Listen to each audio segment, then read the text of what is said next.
Our water is delivered to us by Sassy Spa. So Sassy are the water company.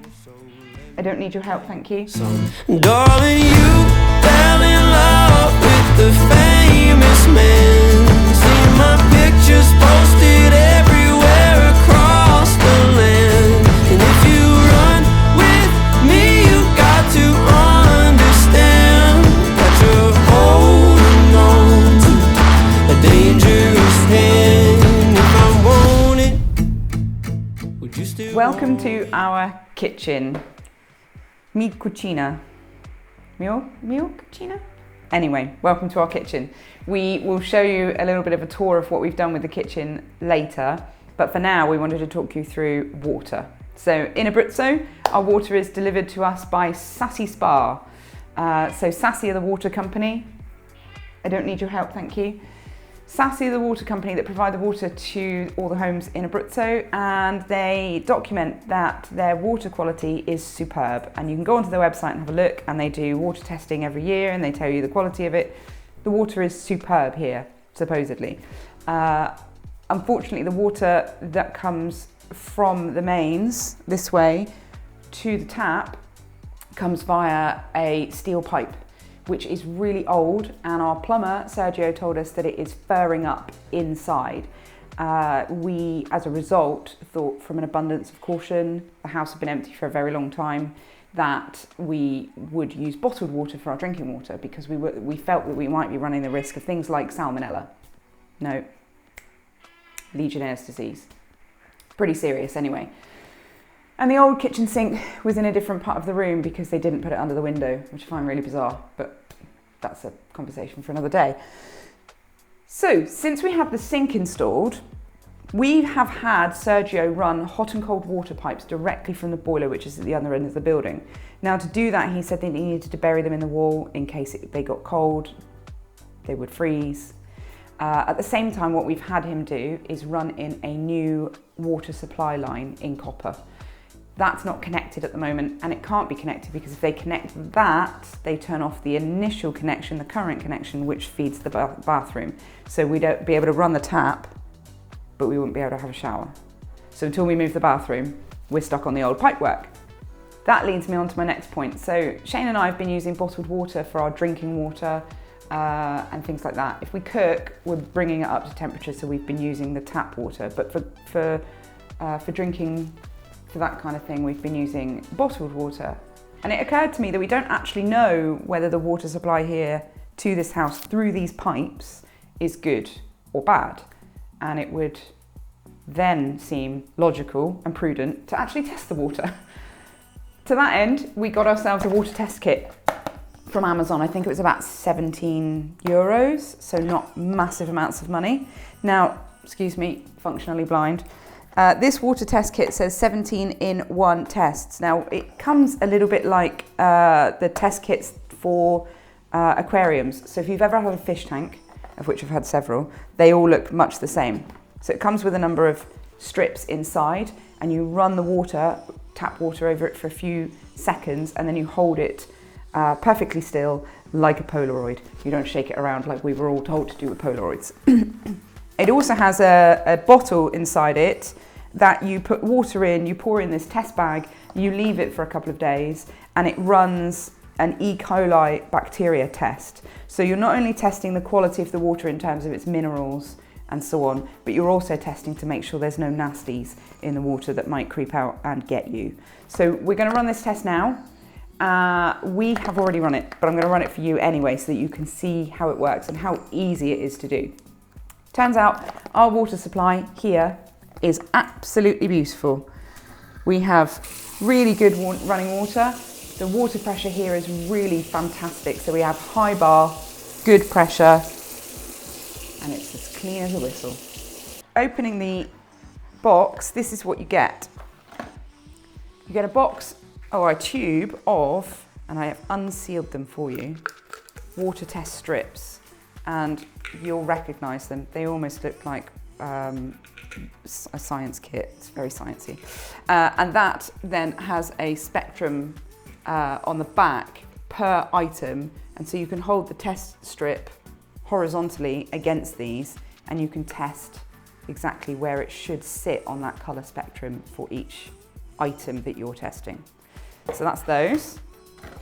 Comes with a handy card that actually tells you why each item is good and or bad. So for example, it would tell you that water with a pH lower than 7 is considered acidic, above 8.5 is considered basic, they've put. pH of 7 is considered pure, and a range of 6.5 to 8.5 is recommended. So you know what it is, what it's supposed to do, and where it should sit on that spectrum.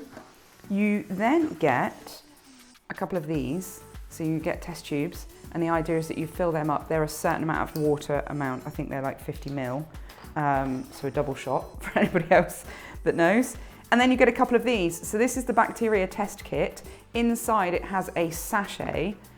You put the sachet into the water, sealed look to keep it nice and pure. You put the sachet into the water, you then give it a shake. You then place the sealed vial in a room with a temperature range of 68 Fahrenheit to 90 Fahrenheit, so normal room temperature, and you leave it for 48 hours. Now, if it stays what can only be described as pea yellow, then it's nice and healthy, no harmful bacteria detected. If it turns a mucky green, you got problems. So we'll run these tests so that you can see how easy it is to do them and give you the results.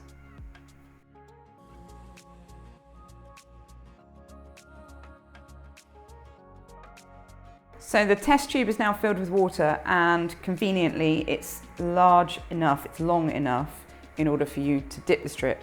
Now you have to hold it there for a couple of seconds. Dip the strip for 2 seconds and promptly remove it. Do not shake the excess water from the test strip, and then hold the strip level.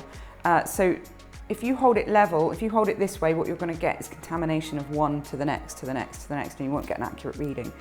I found that out to my chagrin. So dip it for 2 seconds and then hold it as level as you can. You don't have to hold it, you can place it down. So that's what I'm going to do, because I then need to get rid of the water.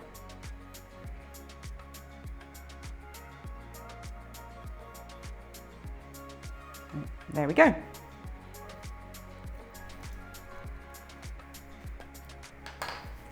So it then says hold the strip level for 30 seconds and then compare it with this convenient colour chart.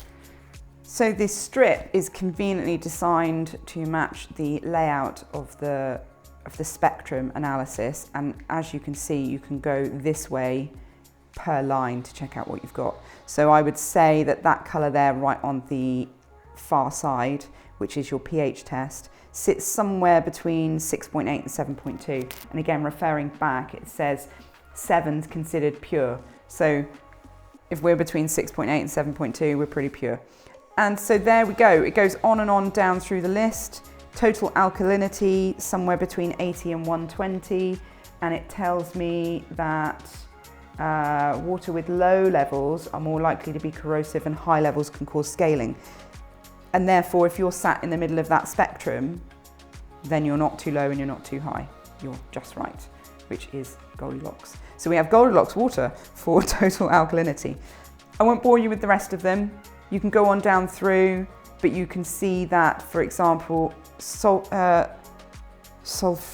hydrogen, never heard that word before, and iron are both white. And again, if you go back and you have a look at it, it will tell you that this is what it should be, this is what you're looking for, and this is why, which is really quite important to understanding where your water sits. We're pretty happy with our water. I haven't gone through all of them, but we have excellent water here. Sassy Spa are doing a wonderful job with providing nice, clean water. And our pipework is not fouling it up between the meter and our tap. So that's really great news. There's one important caveat. We are aware, and we have been told by 𝐥𝐤𝐤, our plumber, that steel pipes don't last forever, and when they start furring up, you'll have a reduced water supply, and they suffer from breaking. They suffer from leaks and cracking. So when I said earlier that we've had a new water line installed, it's just not working, that will be a future project to prevent and to see off against the corrosion and the breakdown of the main steel water pipe that provides water from the meter to us. So we don't have to replace it, but we know that that's probably in the long term, that's probably sensible. And so at the same time as having a hot and cold water supply to the kitchen, which didn't exist before, we then have had that water pipe put in. So we now have a complete new supply and a new water main ready to go when we are. And that's it. Our water is lovely and clean. The next one to test is to make sure there's no bacteria in it. So we now know that we have clean water in the sense that all the levels are correct, but we don't know whether there's any nasties lurking in the water. And so now we're going to blue peter it. So this little test here, again, relies upon that test tube, which is a 50 ml. And the idea is that with clean hands, we will take the lid off this thing, which does not want to come off, always useful. And as you can see, inside it, there is a sachet of powder. I don't know what the powder is, and it doesn't really explain. So we need to fill this up with 50 ml of water. We then need to pour this in and close it up, give it a really good shake to dissolve it, and then in true blue peter fashion, we need to leave it alone for 2 days. So let me do that now, and then I'll quickly go over the results with you so that you can see how easy it is to do and how it looks when it's done. It's a really satisfying pop.